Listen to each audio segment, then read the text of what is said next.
Howdy folks, and welcome back to World of Tanks with the mighty Jingles. I've had a couple of days rest after coming back from Gamescom.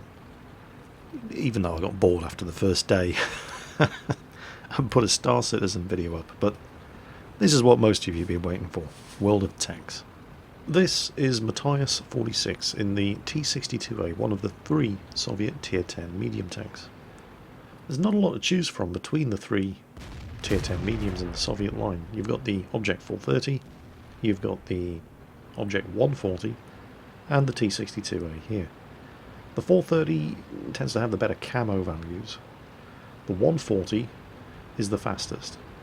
And the T-62A, it has a monster turret. And it's also got the best gun handling. It's the best of the three when it comes to firing on the move.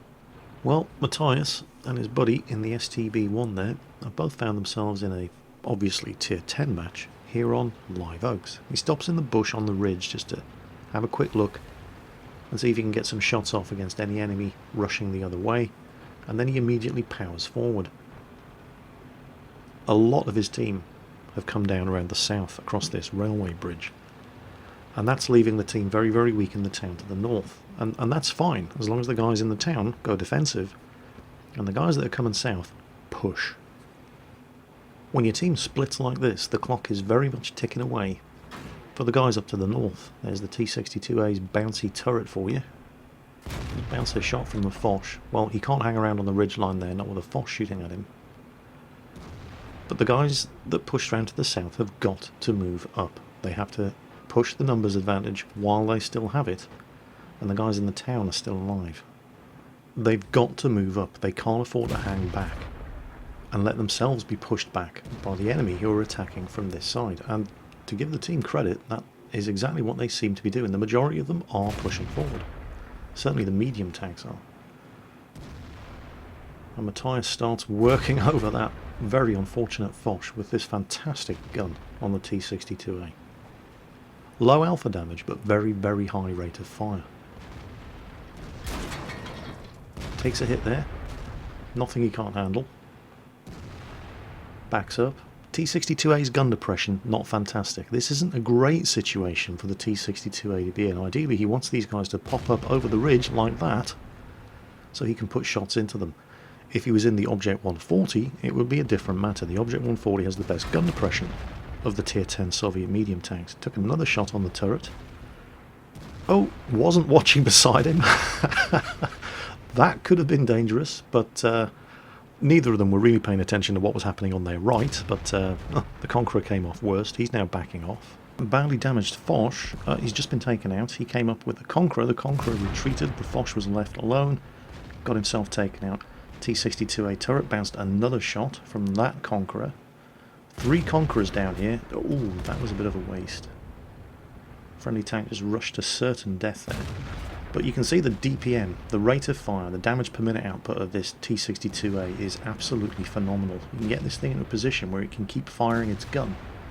It racks up the damage very, very quickly. I don't know if you were paying attention, by the way, to the chat messages earlier. Oh, bounced another shot from a Conqueror and then gets the kill. But yes, friendly T-30 just drowned himself about a minute to 30 seconds ago.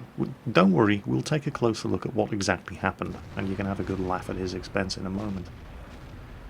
Note, however, these are almost all the enemy heavy tanks, which means that the guys that were up north in the town didn't have that much opposition to deal with, and oh, enemy T-110E5 just threw himself to a watery grave there. It must be the season for it. These Conquerors are running out of friends. They've put up a stiff fight, but there's just too many tanks here for them. Unfortunately, while it's good news down here, it's pretty disastrous news up north. The friendly tanks that went into the town have just utterly failed.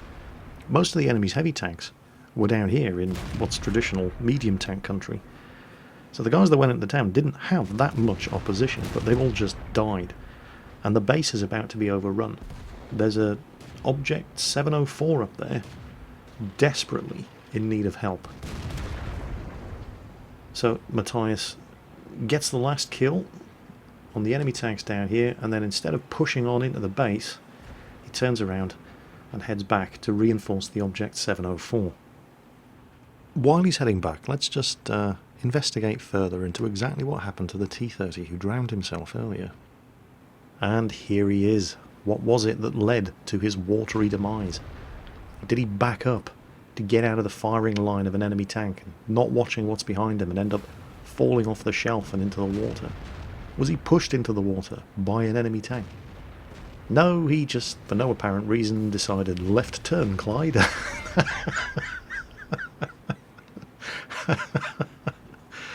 and drove himself off the edge. Oh well. We now take you back to our regular programming. And before you laugh at him too much, remember, the enemy T110E5 did exactly the same thing, and he's tier 10. Well, Matthias is almost back in view range, although he stops to take a pot shot at a tank destroyer who is not in line of sight, but he's almost... There we go. These are the iron behemoths who swept all before them in the town. Tier 8s. There's even a tier 7. There's a T43 over there. He shouldn't even be in this game. Alright, there's an E100 with them, but these guys are all on full health. So basically the guys that went into the town just complained a lot, died and did nothing useful. So, fresh from killing everything down at the southern end of the map and leaving the remainder of the guys that went south to sweep through into the enemy base, Matthias has now had to turn around, come back and work base defense. He's not alone, there's an Object 704 with him. Well, he's killed the T-43, that leaves the Tiger II, the IS-3 and the E-100, and at least, well, somebody's sitting in the cap circle. They need to get eyes on whoever it is in the cap. So the Object 704's moving up. Matthias moves up as well, and there's the IS-3, there's the E-100, and there's the Tiger II. Everybody's shooting at the object as he exposes himself to get the cap reset off against the E-100, but he does it, he manages it. Next easiest kill is the Tiger II. To stay on this side of the railway track, impervious to fire from the other side, well, the object's just finished off the Tiger II. The E-100 at the moment is angled pretty well against Matthias's T-62A, but the Object 704 is going wide. Matthias's turret bounces a shot from the E-100. E-100 driver now has to make a choice. He can only angle his tank against Matthias or the Object 704, and obviously he doesn't want to die in one shot, so he's angling against the Object 704, but that's just making him an easy kill for Matthias. One more shot should do it. Bingo. Unfortunately, well, there's lots of bad news and not a lot of good news. Matthias is critically low on ammunition. And all of the tanks that went south across the railway line with him, well, as soon as Matthias turned around and rushed back to base to defend, they all died one by one. They got outplayed just as comprehensively as all the friendly tanks that went into the town at the beginning, which means that Matthias and this Object 704 are the only two left alive in his team. It's 2v6. You'll notice Matthias would keep flicking glances back over his shoulder and looking south down that railway line. He's expecting enemy tanks to come charging up there. Right now the only thing they can see is the IS-3. And he's on a timer here. They need to kill this guy, so he can't spot them. 704 lands a big old hit on him, that's good. Matthias is spotted, and then, uh-oh. Okay, that just changed things drastically. There's an enemy Object 704, has just killed our Object 704, and he's almost on full health. Matthias takes a blind shot. You'll note he is now out of his standard ammunition, APCR, on tier 10 mediums. Now he's down to his stock of high explosive anti-tank premium ammunition. After that, he's got a couple of rounds of high explosive. Now the T-62A is a pretty low profile tank, so he's using as much of this embankment to keep him shielded from that Object 704 as he possibly can. He misses. Come on, come on. But look at how quickly this thing reloads. Well, his turret didn't bounce that one. He cannot afford to take another hit. Pumps another one into the object. The IS-3's coming out. He's got to kill this guy. Bounce the shot from the IS-3 in the turret. There are tanks behind him. There's an object right up there in front of him. He's got an Object 704 and a frickin' Death Star bearing down on him. But watch this. Blows his tracks off. uses him as cover from the Object 704. And the thing about the rapid rate of fire on the 100mm gun on the T62A is that if the T62A wants you to stay tracked and in one position, you're going to stay tracked and in one position. Textbook takedown of the FV215B183. 704 fires and misses. Make this shot count. He's only got 4 shots left. Everything's going to depend on how much health the Rheinmetall Ballsig and the mouse have. Oh, you can't afford to go wasting shots like that when you only have 3 shots left. Kills the Object 704. He now has 2 rounds of high explosive ammunition left. He's the last tank left alive on his team. He's got 8 kills. Where's the mouse? Where's the Rheinmetall Ballsig? And how much health do they have left? Well, there's good news and there's bad news. Bad news first. There is no good news. Well, he might at least be able to kill the Rheinmetall Ballsig. If he hits it in the gun shield with high explosive, he might be able to do enough damage to... okay, so he can't kill the Rheinmetall Ballsig. So what are his options now? He's got no ammunition. Well, he can't ram them to death because he's got no health and one of them's a mouse. He can't shoot them to death because he's got no ammunition. He can't run away and hide because they're sitting in the cap circle and there's plenty of time left for them to cap.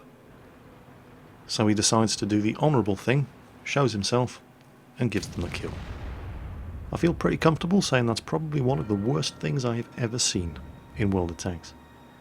Ace Tanker, Radley Walters medal, high caliber, top gun, 146,000 credits earned, 1,844 base experience, almost 11,400 damage done, 3,500 damage blocked by armor. He took 13 hits, he bounced 8 of them, and it's just not enough, is it? Ah, but Jingles, when he was here, he should have done this, and he should have done this, and yeah, well, when you were being conceived, your father should have worn a condom, but nothing ever works out the way it should, does it? You can't reasonably expect him to have done more. I can point to 2/3 of his team who could be reasonably expected to have done more, but they didn't, and so Matthias has to walk away from an 1,800 base experience defeat, knowing that he did the best he could. This replay was sent in by the Von HD. He's the guy in the ARL44. He's a Swedish player, and he seems like a nice chap. These two A20s are definitely not. Between them, they have 40% and 44% win ratings. Plays like these are the reasons why your team loses. There's the other one. Look at that. 92 average XP per battle, 27 average damage per battle. These guys do not play World of Tanks to kill tanks. They're professional griefers. You know, whenever people say stats don't matter, I point to arseholes like this. 40 and 44% win rating, 27 and 47 average damage done per battle. It's an extreme example, but seriously, stats don't matter? You must be new here. To have stats as disastrously bad as this, one of 3 things has to happen. You either have to be 1, brain damaged, 2, 5 years old, or 3, deliberately going out of the way to screw your own team over, and by extension, your own stats. I wonder if you can guess which of the 3 applies to these two. Asshats like this know exactly what they're doing, by the way. They've done it hundreds of times. They've worked it down to an art. They know exactly what to do to get you to retaliate against them and get yourself banned without incurring any kind of official penalty themselves. I was actually quite surprised. This must be the guy with the 40% win rate, because he has actually deliberately done some ramming damage to the Dicamax. The one with the 44% win rate, no. He's slightly smarter. He's not doing any damage to anybody, he's just constantly blocking and harassing this TOG 2. Eventually, people lose their temper and they start shooting them. And that's exactly what they want you to do, because then you're the bad guy. It's a win-win situation for these asshats, by the way. If nobody starts shooting at them, and of course almost always somebody does, there we go, one of them's just been team killed. The Nashorn then plants another one into the other fella, turns blue. The Tog finishes him off, he turns blue. Congratulations, you've just done exactly what they wanted you to do. And even if you hadn't shot at them, they've still won, because they've tied up in a tier 6 game a Tog 2 and an ARL 44 for the first couple of minutes of the match. They've basically ensured that their team loses either way. Officially, you're supposed to ignore them. What you definitely shouldn't do is shoot at them, because that's exactly what they want you to do. On the other hand, if perhaps somebody was to accidentally blow an A20's tracks off and then wedge a Tog and an ARL 44 on either side of them and pin him in place and see how he likes it, well, if they're doing this sort of thing for laughs, they're probably not the kind of people with incredibly high patience thresholds. I dare say it probably wouldn't take too long before they started shooting at their team, and then suddenly the shoe's on the other foot. Just making suggestions. Well, from one troll platoon at the shallow end of the gene pool to a troll platoon at the other end of the gene pool, and it's not what you think. That is a KV-2, and that is a tier 10 game. He's platooned up with a Leopard 1 and a Jagdpanzer E100, but it's not what you think. The guy driving the KV-2 is Macus Flash, and he's an arsehole. He's an arsehole. He, on purpose, knowing exactly what was going to happen, platooned up with 2 tier 10 tanks in a KV-2. But, as I have said in the past, if you're going to be an arsehole, then be an arsehole. But be the best damn arsehole anybody has ever seen. Don't be an arsehole and then try to pretend you're not being an arsehole, because then you're a pussy. Oh, this is starting to turn into the arseholes, pussies and dicks speech from Team America. Let's not go there. Let's just say that Flash here knows exactly what he's doing. This is not the first time he's done this, and I sincerely hope it's not going to be the last time he does this. Because right here, in a tier 6 heavy tank, he has just already done, with his first shot fired in a tier 10 game, more damage than most tier 10 tanks do in tier 10 games. And he's not going to stop there. I'm going to be doing some editing in this one because he's a KV-2, doesn't move very quickly, he reloads very slowly, so I'm going to keep skipping to the money shots while not missing so much of the action that you don't get a sense of how the battle's unfolding. It's a couple of seconds later, and he's just spotted himself a nice fat juicy IS-8. Fires, doesn't penetrate, but a few hundred more damage, and more importantly, doesn't take any damage in return. So again, he's already justified his position on the team, and he's done more damage than most of both teams are going to do with his first 2 shots fired. I mean, he's fired 2 shots, he's already done better than a Leopard, a Batchat and an Indian Panzer.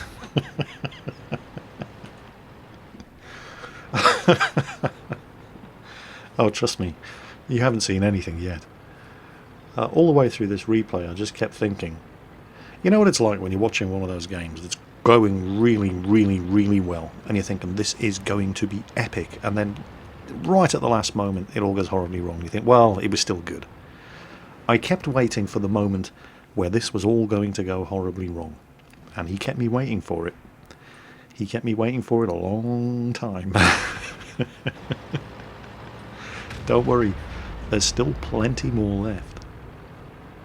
So anyway, what's happening right now is that pretty much all the guys on the team that went up the western flank have died, and the only thing left up there is a Rheinmetall Borsig in the bushes at the back. Now, we know that there's a Type 61, and there was a T69, a very low health T69, thanks to the first shot that Flash fired, but he's still out there somewhere, and there's a T54. The Borsig's taken fire. He can't save the Borsig. He doesn't have line of fire on the T54. The T54 is not the only one shooting at the Borsig. He's just spotting him.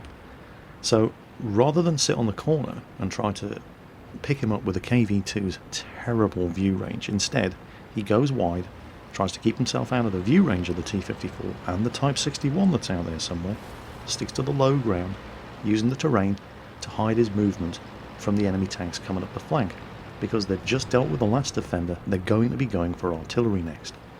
They don't know they've dealt with the last defender, so they're going to be cautious about it, which means he probably has time to get up here and set up an ambush for them. Now, the Object 261 has gotten the hell out of there. He saw it was coming well in advance. He's already relocated.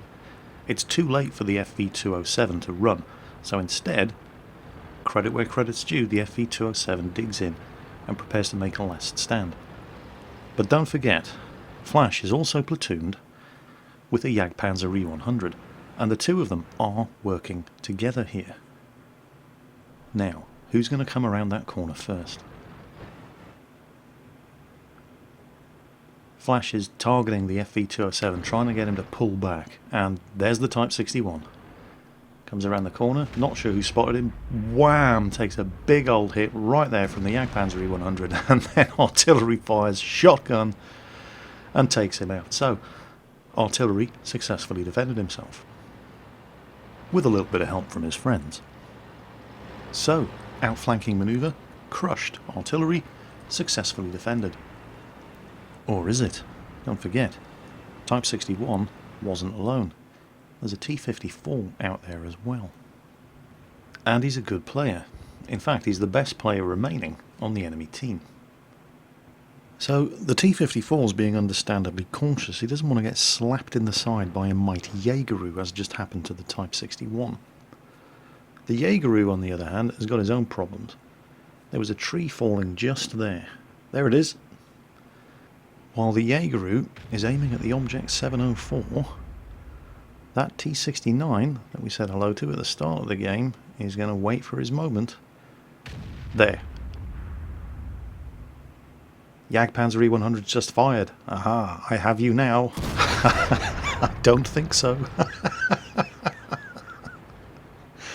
Oh man, you couldn't make this up.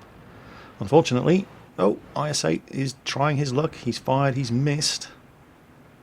The Jaegeru is about to reload, but then the T-54, knowing that the Jagdpanzer E100 is pointing the other way, makes his run on the FV207 and kills him, but...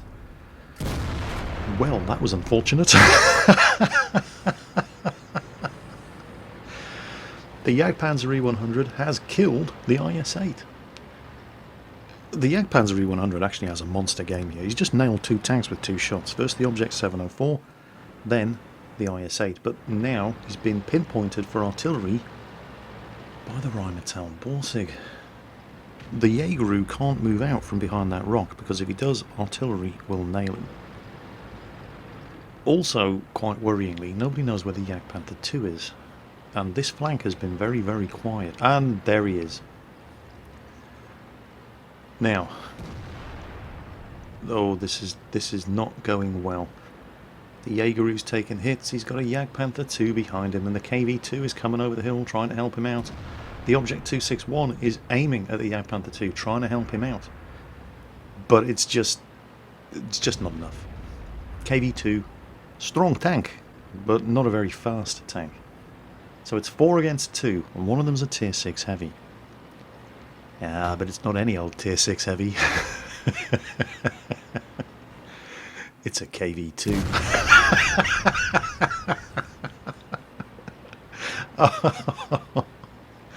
Well, it's going to take him 20 seconds to reload, depending on equipment and crew training, but usually it takes around about 20.25 seconds, unless you have brothers in arms, which he might, I don't know, but you're looking at just over 20 seconds to reload this thing.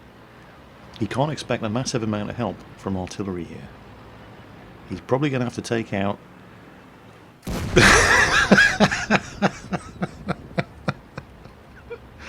all too easy. And what's enemy artillery doing? Oh, there we go. Oh, wow, me and my big mouth. Well, minimal damage. Minor high explosive damage. Didn't even blow his tracks off. Took some damage.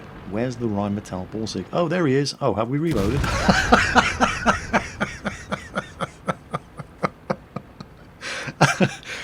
Yes, apparently we have. I just point out, this is a tier 10 game.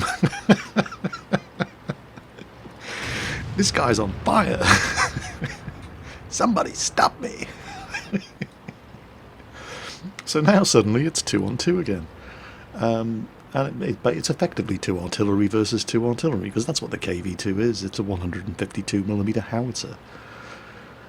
Well, what do you think the enemy team are going to do here?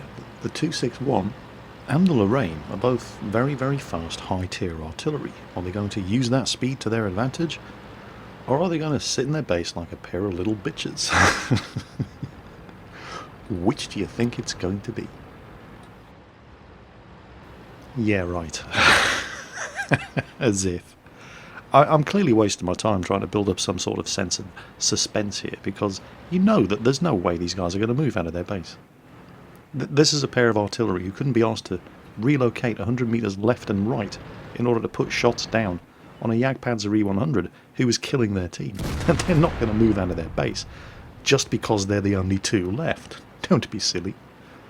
Well, that's the first shot that Flash has put wrong this entire game. That Lorraine was off like a rat up a drainpipe the second he got spotted. But now where's he gone? No sign of the enemy Object 261 either, and our Object 261 wasn't in a position to... Oh, hold on. I appear to have reloaded.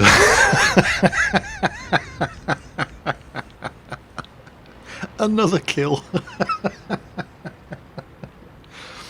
And the butthurt whining, the tears of impotent rage that you're going to see in chat from that Lorraine driver just makes it all the more sweet.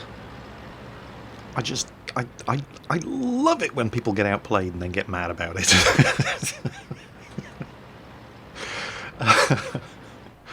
Oh, it's just, there it is. Yes, yes, go on, cry some more. We feast on your tears.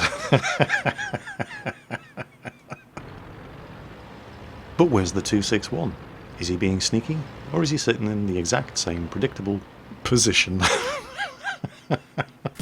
Flash aims. But he's firing high explosive, and high explosive does not penetrate obstacles. He clearly hadn't sacrificed enough dissidence to Stalin for that shot to land on target, but he moves up, gets under the 261's firing arc, and look this way. Look this way. That's it. Look over here. Yeah, you should have been looking the other way. I told you it was going to be epic. Look at this.